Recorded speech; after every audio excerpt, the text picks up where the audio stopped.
Welcome to Ramya tarot reading 444. ఈరోజు అయితే మధుర మీనాక్షి తల్లి అమ్మవారు మీకు ఏమని చెప్పాలనుకుంటున్నారు, మీ కెరీర్ గురించి, మీ లవ్ లైఫ్ గురించి, ఫ్యూచర్ గురించి, ఎడ్యుకేషన్ గురించి ఆమె అయితే మీకు ఎటువంటి మార్గదర్శకాలను ఇవ్వాలనుకుంటున్నారు అనేది ఈ వీడియో నుంచి అయితే తెలుసుకుందాం. ఇక మొదటిగా వర్క్ ఆర్ బిజినెస్ గురించి అయితే మీ సక్సెస్ అనేది ఖచ్చితం. అలాగే మీరు మీ కష్టాన్ని నమ్ముకోండి. మీ కష్టాన్ని నమ్ముకున్నట్లయితే మీకు మీ పనిలో, మీ వృత్తిలో మీరు అభివృద్ధిని అయితే పొందుతారు.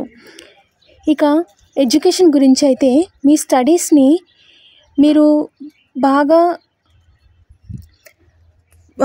టైం టేబుల్ వేసుకొని ప్రొసీడ్ అవ్వండి. మీరు కరెక్ట్ పాత్లో ఉన్నారు. మీరు ఏ విధంగా అయితే ప్లాన్ చేసుకుంటున్నారో దాంట్లో అయితే ఖచ్చితంగా ప్లాన్ని పాటించినట్టయితే టైం టేబుల్ వేసుకొని టైం ప్రకారం చదువుకొని సిలబస్ అంతా చూసుకొని మీరు ఎగ్జామ్స్కి ప్రిపేర్ అయితే ఖచ్చితంగా మంచి పొజిషన్కి వెళ్తారని అయితే చెప్తున్నారు. అలాగే చూస్ యువర్ పార్ట్నర్ కేర్ఫుల్లీ, అంటే మీరు పార్ట్నర్ ఎవరితో అయితే జీవించాలనుకుంటున్నారో వాళ్ళ గురించి పూర్తిగా తెలుసుకోండి.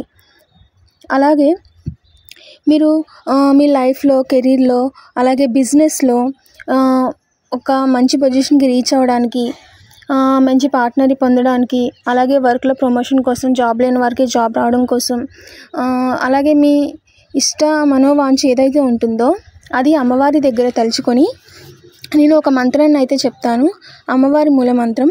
ఆ మంత్రాన్ని 9 సార్లు, 11 సార్లు, 108 సార్లు లేదా 10,008 సార్లు గురువారం రోజు, బుధవారం రోజు, శుక్రవారం రోజు, శనివారం రోజు అయితే చదువుకోండి. అది హం ఉన్ని తరియై చ విద్మహే సుంతాప్త ప్రియాయై చ ధీమహి తన్నో మీనాక్షి ప్రచోదయాత్. ఫైనాన్షియల్ పరంగా అయితే మీరు ఒక లాటరీని అయితే పొందబోతున్నారు. అలాగే అవకాశాలు అయితే 90% అయితే ఉన్నాయి. మీ హార్డ్ వర్క్కి తగ్గ ప్రతిఫలాన్ని పొందుతారు. మీరు నిజాయితీగా కష్టపడి పనిచేసినందుకు దానికి ఫలితాన్ని అయితే మీరు